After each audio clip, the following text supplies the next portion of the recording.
जय श्री राम दोस्तों। हमारी आज की कहानी है बेटे बहू का अत्याचार।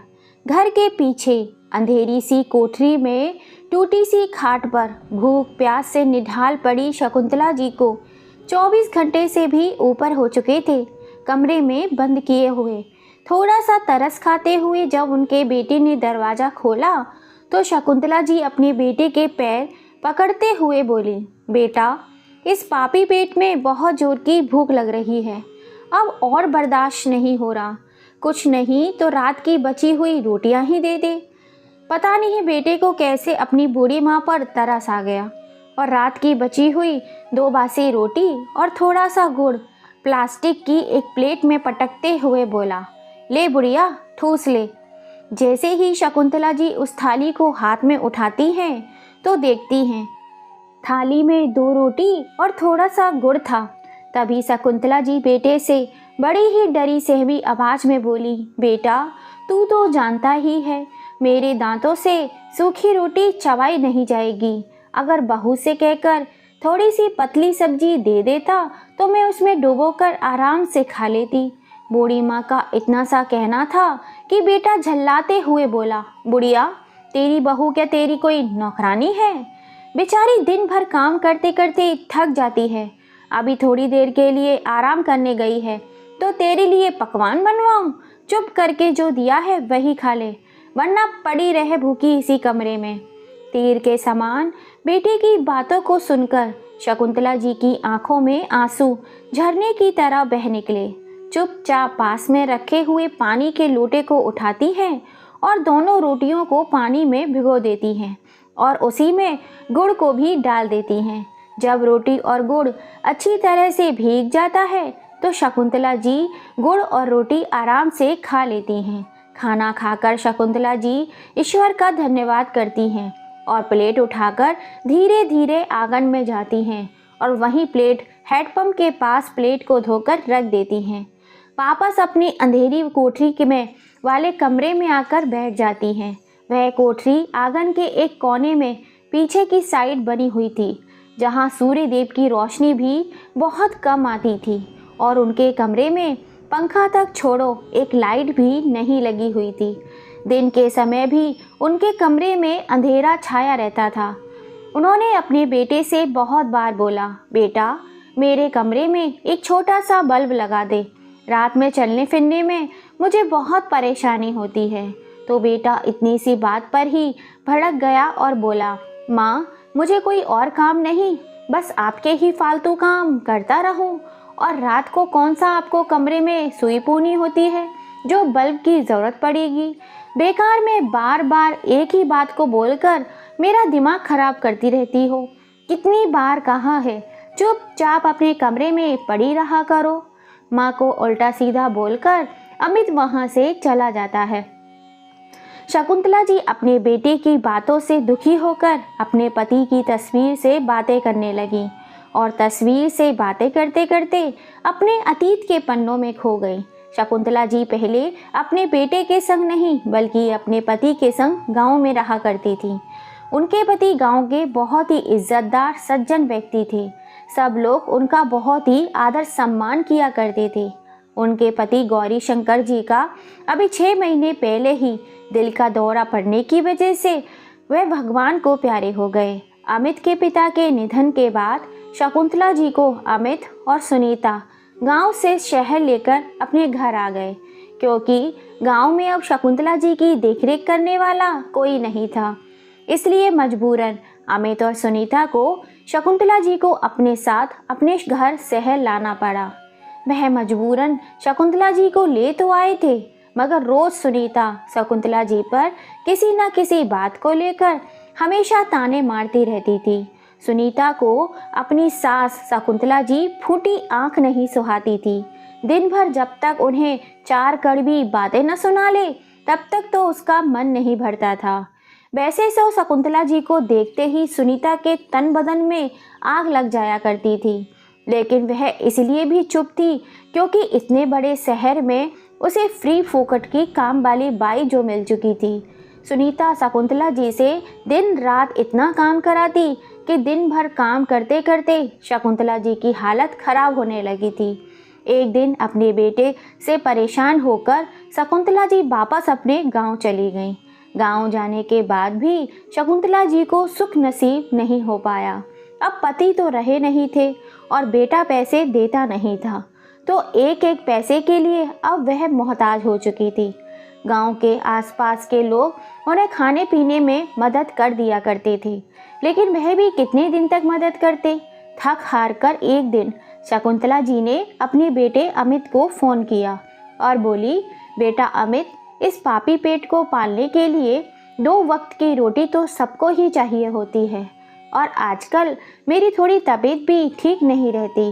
वह तो आस पड़ोस वाले मान सम्मान में थोड़ा बहुत खाना दे जाते हैं, जिससे मेरा गुजारा हो जाता है, लेकिन वह बेचारे भी मेरी कितने दिन तक मदद कर पाएंगे। उनकी अपनी भी तो गृहस्थी है। इसलिए बेटा, तू हर महीने थोड़े से पैसे भेज देता तो अच्छा रहता। कुछ दिन पहले ही मेरी तबीयत खराब हो गई थी और पड़ोस वाले शर्मा जी मुझे डॉक्टर के पास दिखाने के लिए ले गए थे। तू चिंता मत करना, मैं यहाँ एकदम से ठीक हूँ, बस थोड़ी बहुत पैसे भेज देना। सुनीता भी अपने पति अमित के पास खड़ी ये सारी बातें सुन रही थी। तब उसने अपने पति अमित से कहा, अपनी माँ से कहो गांव का घर बेच दे और यहाँ चली आए। कब तक वहाँ अकेले पड़ी रहेगी? अमित भी आश्चर्य से सुनीता से बोला, तुम तो माँ के साथ रहना नहीं चाहती, फिर आज अचानक से माँ पर इतना रहम कैसे आ गया? सुनीता बोली, अरे वह तो मैं अब भी रहना नहीं चाहती, वह तो मैं इसलिए कह रही हूँ, तुम्हारे गांव वाला घर बेचकर जो पैसे आएंगे उनसे हम यहाँ दूसरा बड़ा सा आलीशान घर खरीद लेंगे।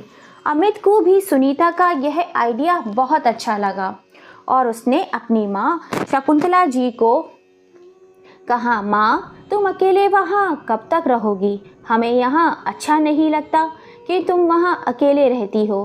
तुम यहाँ हमारे साथ आकर क्यों नहीं रहती हो फिर से?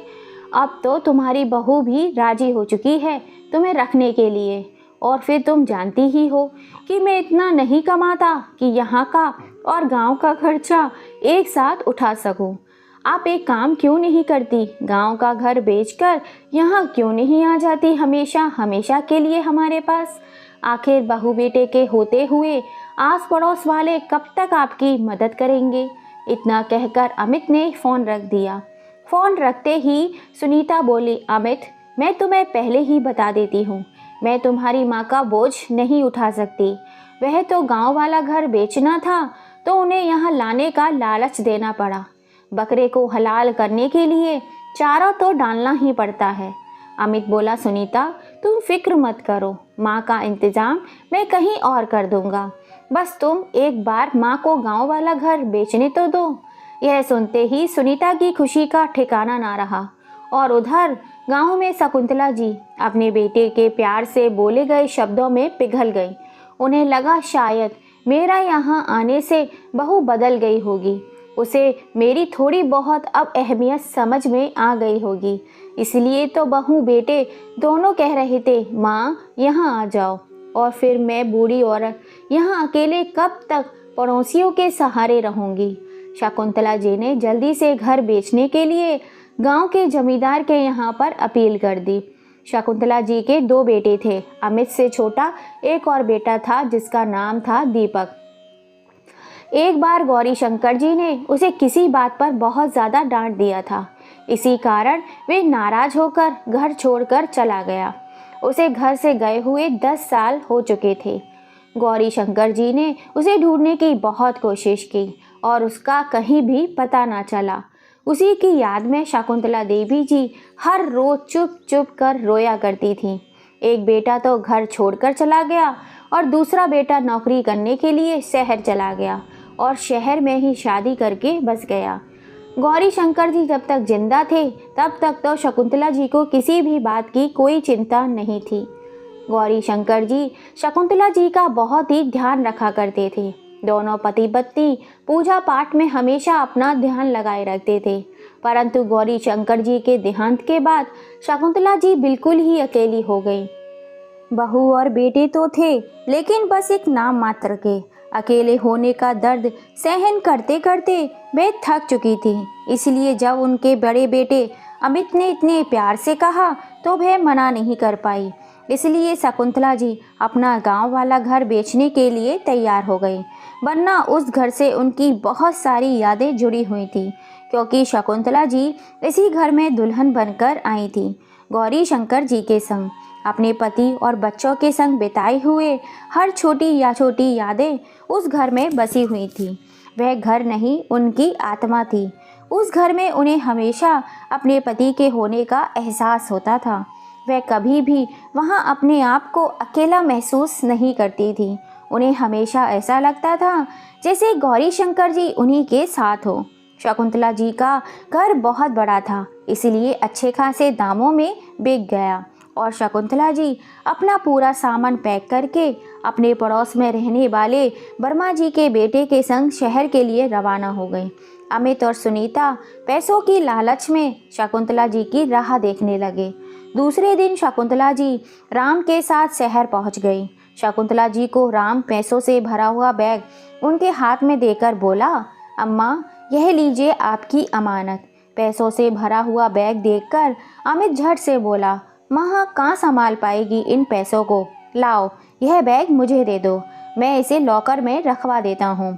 शकुंतला जी ठहरी गांव की सीधी सादी महिला, उन्हें भी अपनी बेटी की बातों पर विश्वास हो गया, इसलिए वह राम से बोली, हाँ बेटा अब तो मुझे यहीं रहना है, यह बैग तुम अमित को दे दो।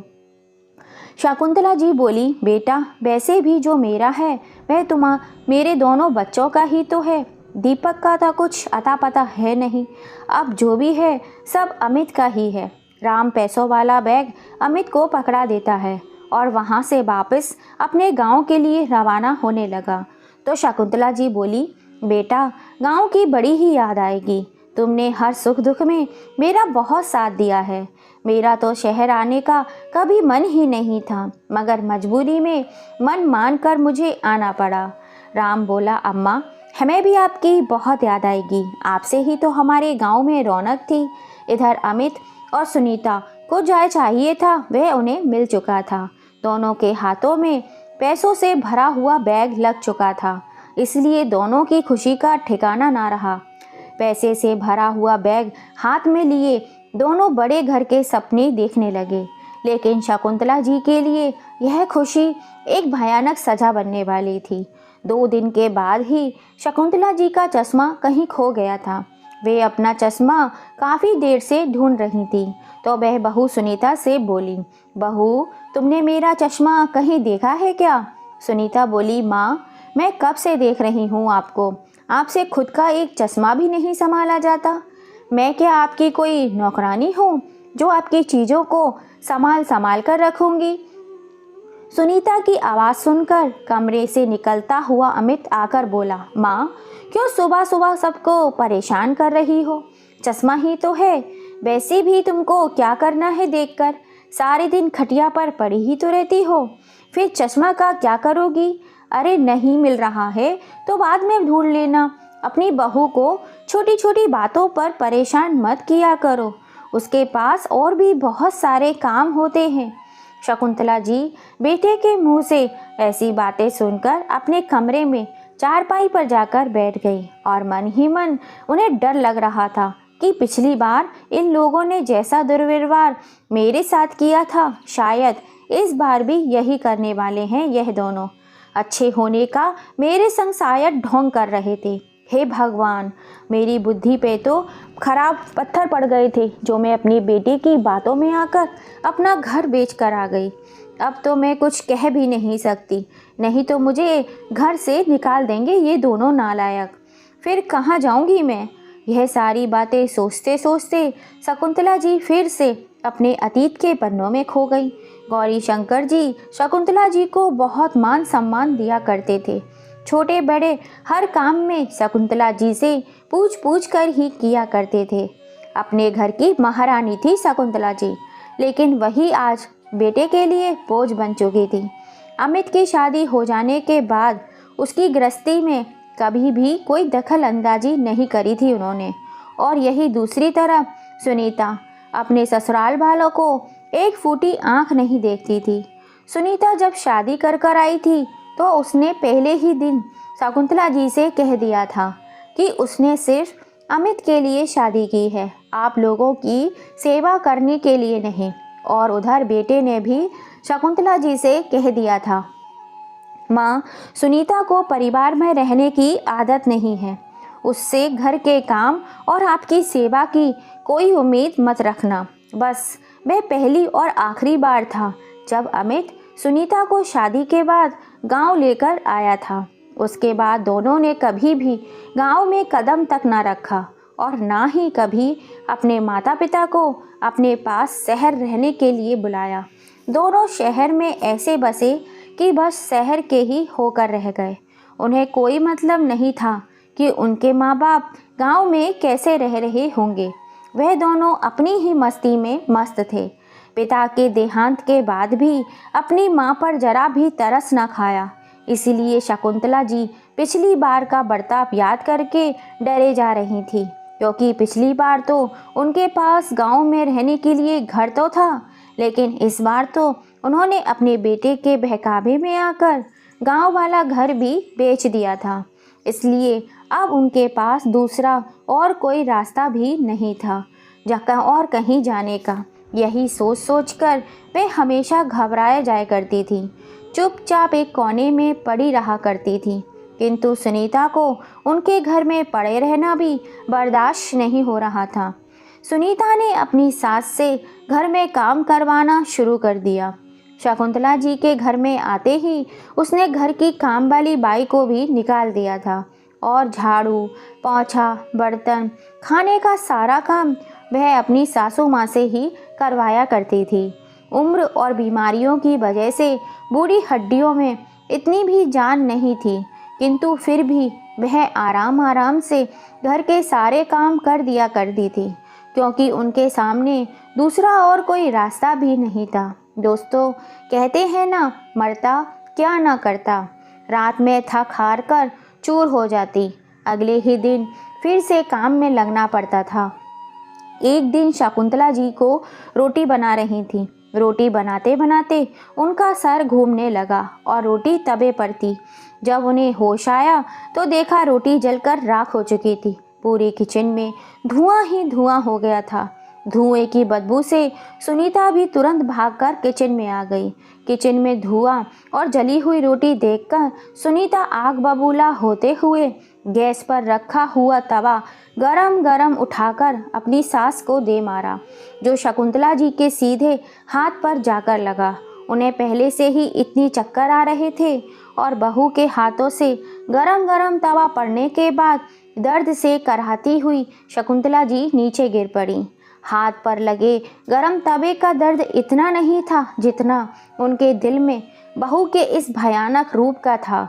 बहू के इस भयानक रूप को देखकर आज उन्हें ऐसा लग रहा था जैसे उनका काल उनके सामने ही खड़ा हुआ है। डरी सहमी सी शकुंतला जी वहीं एक कोने में बैठकर आंसू बहाने लगी, किंतु बहू को यह भी सहन नहीं हुआ तो उसने और बुरा भला बोलना शुरू कर दिया। बुढ़िया, तू आज मेरी पूरी किचन को आग लगा देती। तू क्या चाहती है? तेरे साथ साथ हम भी जलकर मर जाएं? अरे, तेरी तो उम्र हो गई है, हमें क्यों मारने पर तुली हुई है?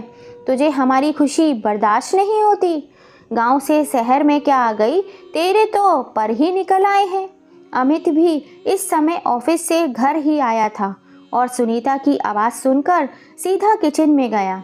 एक कोने में बैठी हुई कपकपाती डरी सहमी अपनी माँ को पूछने की जगह अपनी पत्नी का साइड लेते हुए बोला, बुढ़िया, अक्ल क्या घास चरने चली गई थी तेरी? एक काम भी ठीक से नहीं कर सकती तू? अरे, देखभाल कर काम किया कर। आज तेरी वजह से पूरे घर में आग लग जाती। और दोनों मिलकर माँ को जब तक सुनाते रहे तब तक उनका मन नहीं भर गया। शकुंतला जी एक कोने में बैठी बैठी रोती बिलखती हुई इन दोनों की बातें सुनती जा रही थी। फिर दोनों पैर पटकते हुए माँ को सुनाकर रसोई से बाहर चले गए। इधर शकुंतला जी के जख्मों को देखने वाला कोई नहीं था। वे बस वही बैठी बैठी आंसू बहाती हुई भगवान से शिकायत कर रही थी, हे भगवान, बुढ़ापे में कैसी परीक्षा ले रहे हो मेरी। एक बेटा छोड़कर भाग गया और दूसरा बेटा जिसे अपनी माँ की रत्ती भर भी परवाह नहीं है। मेरे पति भी मेरा साथ छोड़कर चले गए। अब तुम ही बताओ कहाँ जाऊँ मैं। शकुंतला जी के दुख के सागर में बहती जा रही थी। बेटे बहू को जरा भी उन पर तरस नहीं आया। शाम से रात हो गई, शकुंतला जी ने एक घूंट पानी भी नहीं पिया था और दोनों बहू बेटे मज़े से बाहर से खाना ऑर्डर करके अपने कमरे में एसी चलाकर खा रहे थे। एक बार भी अपनी माँ के बारे में सोचा तक नहीं। दूसरे दिन से भूखी प्यासी शकुंतला जी आधी रात में भूख के मारे जब उनकी आंतें सिकुड़ी जा रही थी तब उनसे भूख बर्दाश्त नहीं हुई। तो रसोई घर में जाकर देखा कि कुछ हो तो भूख की आंतों को शांत करूं, परंतु वहां पर कुछ नहीं था। फिर उन्होंने सोचा फ्रिज में दूध होगा, एक गिलास दूध ही पी लेती हूँ। जैसे ही फ्रिज खोला तो दूध का भगोना खाली रखा हुआ था। रात के अंधेरे के कारण दूध का भगोना हाथों से फिसलकर नीचे गिर गया। दोस्तों कहते हैं ना, जब समय साथ ना दे तो ऐसा ही होता है। बर्तन गिरते ही बेटा और बहू झट से खड़े हो गए। शकुंतला जी के हाथ पैर बर्तन गिरने की वजह से कांपने लगे थे। अमित और सुनीता दोनों भागे भागे किचन में आए और दूध का भगोना गिरा हुआ देखकर दोनों जल भुन गए। गुस्से में बहू ने अपने पैर से चप्पल निकाली और सास के सर पर दे मारी। बुढ़िया, आधी रात को भी तुझे चैन नहीं है, खुद तो सोई नहीं और हमें भी नहीं सोने देती। बहू के हाथों से चप्पल खाकर शकुंतला जी की जोरदार चीख निकल गई। अमित अपनी माँ के ऊपर हो रहे अत्याचारों के बारे में बोलने की जगह वहीं पर भीगी बिल्ली बनकर खड़ा रहा और सुनीता गुस्से में पैर पटकती हुई अपने कमरे में चली गई। पीछे पीछे उसका पति अमित भी अपने कमरे में चला गया। बेटा बहू तो अपने कमरे में चले गए, परंतु शकुंतला जी वहीं फर्श पर पड़ी अपनी किस्मत को कोस रही थी। दोनों में से किसी ने भी यह नहीं सोचा कि माँ को कितनी तकलीफ हो रही होगी। बहू के हाथों से चप्पल खाकर आज तो शकुंतला जी पूरी तरह से टूट चुकी थी। जब बेटा ही अपना ना हो तो बहू से क्या शिकायत करें। सुबह बहू ने गरम गरम तवा उनके हाथ पर मारा था, इससे उनका आधा हाथ जल गया था और अभी आधा दिन भी नहीं बीता था कि रात को बहू ने उन्हें चप्पल उठाकर दे मारी। जैसे तैसे करके शकुंतला जी वहां से उठी और अपने कमरे में आ गईं। वैसे ही बुढ़ापे में बूढ़ी हड्डियां जवाब दे देती हैं। एक तो भूख से आंतें सिकुड़ रही थी, ऊपर से बहू की मार का दर्द उनसे सहन नहीं हो रहा था। आंखों से झरझर आंसू बहते जा रहे थे, पर उनके आंसू देखने वाला कोई नहीं था। वह अपनी चारपाई पर लेट गईं और रोते रोते उनकी आंखों को कम नींद ने अपने आगोश में ले लिया, उन्हें पता ही ना चला। नींद में उन्हें ऐसा महसूस हुआ कि गौरी शंकर जी उनके पास में ही बैठे हुए उनके आंसू पोंछ रहे हैं और कह रहे हैं, चिंता मत करो शकुंतला, जल्दी ही सब कुछ ठीक हो जाएगा। अब मुझे छोड़कर कहाँ चले गए? देखिए, आपके जाने के बाद मेरी क्या हालत हो गई है। कहते कहते शकुंतला जी जोर जोर से गौरी शंकर जी के कंधे पर अपना सर रखकर रोने लगी। गौरी शंकर जी बोले, चुप हो जाओ शकुंतला, मत रो, भगवान जल्दी ही तुम्हारी सहायता करेंगे। तभी उनके कानों में बहू के चिल्लाने की आवाज़ गूंजी और उनकी आंखें खुल गई। तो वह अपने आसपास आंखें फाड़ फाड़ के गौरी शंकर जी को ढूंढने लगी, पर गौरी शंकर जी तो कहीं नहीं थे, क्योंकि वह एक सपना देख रही थी। बहू चिल्लाकर शकुंतला जी को कहती है, कब तक पलंग पर पड़ी रहोगी महारानी? सोते सोते घर के काम क्या तुम्हारे मरा हुए पति आकर करेंगे? दिन भर बैठे बैसे बस ठुसवा लो, काम नाम तो होता नहीं है, काम के नाम तो मौत आ जाती है बुढ़िया को। शकुंतला जी जल्दी से उठकर नहा धोकर किचन में जाती हैं। 2 दिन से उन्होंने कुछ खाया पिया नहीं था, इसलिए उन्हें बहुत चक्कर आ रहे थे, परंतु अगर वे आज भी काम नहीं करेंगी तो आज उन्हें खाने को कुछ नहीं मिलेगा। यही सोचकर काम में लग जाती हैं। सारा काम करने के बाद बहू शकुंतला जी को ना जाने कितने दिन पुरानी उसमें से हल्की हल्की सी गंदी सी स्मेल आ रही थी। फ्रिज में रखी हुई सूखी ब्रेड और चाय लाकर देती है। शकुंतला जी ब्रेड और चाय देखकर ऐसे टूटी जैसे कितने वर्षों से भूखी हों। उन्हें ब्रेड में से आती हुई दुर्गंध भी महसूस नहीं हो रही थी। दोस्तों, किसी ने सच ही कहा है, भूख के आगे कुछ महसूस नहीं होता। एक समय था जाने कब अपने घर में कितने गरीब लोगों को वह खाना खिलाया करती थी और आज उनकी वही हालत हो गई। एक एक रोटी के लिए बहू बेटे के आगे मोहताज हो गई। उनके दिलो दिमाग से बस यही आह निकलती रहती थी, हे भगवान, यह दिन किसी दुश्मन को भी ना दिखाना। इस तरह धीरे धीरे समय व्यतीत हो गया। एक दिन अमित और सुनीता शकुंतला जी के पैसे से बड़ा आलीशान घर खरीद लिया। दोनों पैसे के लालच में इतने अंधे हो गए कि उन्हें कुछ और दिखाई नहीं दे रहा था। अब बहू बेटे के दिमाग में माँ को वृद्धाश्रम भेजने का प्लान चल रहा था और खुद पुराना घर बेचकर नए घर में शिफ्ट होना चाहते थे। दोनों कमरे में बैठे माँ को वृद्धाश्रम भेजने की प्लानिंग कर रहे थे। तभी ये सारी बातें शकुंतला जी के कानों में पड़ जाती हैं। शकुंतला जी बेटे बहू के पैरों में गिरकर मिन्नतें करने लगती हैं, किंतु बहू बेटे तो जैसे अंधे गूंगे बहरे हो चुके थे। उन्हें अपनी माँ की कोई भी बात सुनाई नहीं दे रही थी। फिर भी शकुंतला जी अपने बेटे बहू के आगे हाथ जोड़कर मिन्नतें कर रही थी। तभी घर के दरवाजे की डोरबेल बजी। अमित ने भागकर दरवाज़ा खोला और क्या देखा, उसके सामने उसका छोटा भाई दीपक खड़ा हुआ था। अमित को अपनी आंखों पर विश्वास नहीं हो रहा था। उसने आंखें फाड़ फाड़ कर देखा तो सचमुच उसका छोटा भाई दीपक उसके सामने खड़ा हुआ था। अरे छोटे, तू कैसा है और इतने दिनों से कहाँ था तू? दीपक उसकी बातों का कोई जवाब ना देते हुए आगे बढ़ गया तो माँ को नीचे फर्श पर भाभी के पैर पकड़ते हुए देखा तो वे गुस्से में आग बबूला हो गया। दीपक को सामने देखकर सुनीता की तो जैसे सांसें ही रुक गई हों। शकुंतला जी ने जब अपने बेटे को 10 साल बाद अपनी आंखों के सामने देखा तो उनकी बूढ़ी आंखों को विश्वास नहीं हुआ। दीपक अपनी माँ को सीने से लगाकर रोने लगा और अपनी किए की माफ़ी मांगने लगा। उसने भी घर से भागकर बहुत बड़ी गलती की थी जिसका परिणाम उसे भुगतना पड़ा। फिर उसने बहुत मेहनत की और अपना एक बहुत बड़ा कारोबार खड़ा कर लिया। पहले वे गांव गया था जहां से उसे पता चला कि बाबूजी का अभी देहांत 4 महीने पहले ही हुआ है और माँ गांव का घर बेचकर बड़े भाई के साथ शहर में रहने चली गई। वहां से वह अपने बड़े भाई का पता लेकर शहर आ गया। दीपक कहने लगा, माँ, मैंने तो सोचा था कि आप यहाँ मज़े से रह रही होंगी, परंतु यहाँ तो उल्टा ही है। जहाँ बहू को सास के पैरों में होना चाहिए था, वहाँ सास बहू के पैरों में पड़ी है। इतना सुनते ही माँ और ज़्यादा रोने लगी। दीपक के पूछने पर शकुंतला जी ने उन दोनों के सामने ही दीपक को उन पर हुए अत्याचारों के बारे में बताया। अमित और सुनीता तो जैसे पत्थर की मूर्ति बने हुए आंखें जमीन में गड़ाए वहीं खड़े की खड़े रह गए।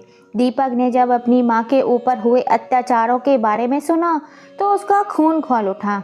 वह चिल्लाकर बोला, भैया, आप क्या जानो कि माँ बाप क्या होते हैं। अरे, जिसके पास ऐसे अनमोल रतन हो वह उनकी इज्जत नहीं करता। मैं जानता हूँ मैं अपने माँ बाप के बिना 10 साल कैसे निकाला है। यह जाकर उन अनाथ बच्चों से पूछो जो माँ बाप के प्यार की एक बूंद के लिए भी तरसते हैं। आपने और भाभी ने मेरी माँ के साथ जो व्यवहार किया है उसके लिए आपको कभी भी माफ़ी नहीं मिलेगी। अमित बोला, तू मेरा छोटा भाई है, ज़्यादा मत सिखा अपने बड़े भाई को क्या मुझे करना चाहिए और क्या नहीं। यह मैं अच्छे से जानता हूँ। मुझे तेरी नसीहत की कोई ज़रूरत नहीं है। तू छोटा है और छोटा बनकर ही रहे। दीपक को अमित के मुंह से यह शब्द सुनकर और भी ज़्यादा गुस्सा आने लगा। उधर सुनीता शकुंतला जी की ओर जैसे ही बढ़ी, दीपक ने झट से जाकर उसे एक जोरदार तमाचा उसके गाल पर जड़ दिया। खबरदार, जो मेरी माँ से अब कुछ और कहा तो। बहुत सहन कर लिया मेरी माँ ने। दीपक का गुस्सा देखकर दोनों पति पत्नी की आंखें शर्म से झुक गईं। दीपक ने उस मकान के पेपर अमित से निकलवाए और अपनी माँ को लेकर गाड़ी में बिठाकर सबसे पहले गांव गया। गांव जाकर शकुंतला जी सबसे मिली। सबसे मिलकर वे बहुत खुश हो गई। दीपक ने फिर बड़ा वाला शहर वाला घर बेचकर अपने गांव का घर फिर से खरीद लिया और दोनों माँ बेटे मिलजुल कर हंसी खुशी रहने लगे। प्रिय दोस्तों, अपने भैया भाभी के अत्याचारों के खिलाफ जो दीपक ने कदम उठाया वह सही था या गलत? अपनी राय हमें कमेंट करके ज़रूर बताइएगा। और कहानी पसंद आई हो तो ज़्यादा से ज़्यादा इसे अपनी फैमिली फ्रेंड में शेयर कीजिएगा, लाइक कीजिएगा और अगर अभी तक सब्सक्राइब नहीं किया है तो जल्दी से कर लीजिए। पास में लगी घंटी को दबाना मत भूलिएगा, जिससे हम जब भी कोई नई कहानी डालें उसका नोटिफिकेशन आपको मिल सके।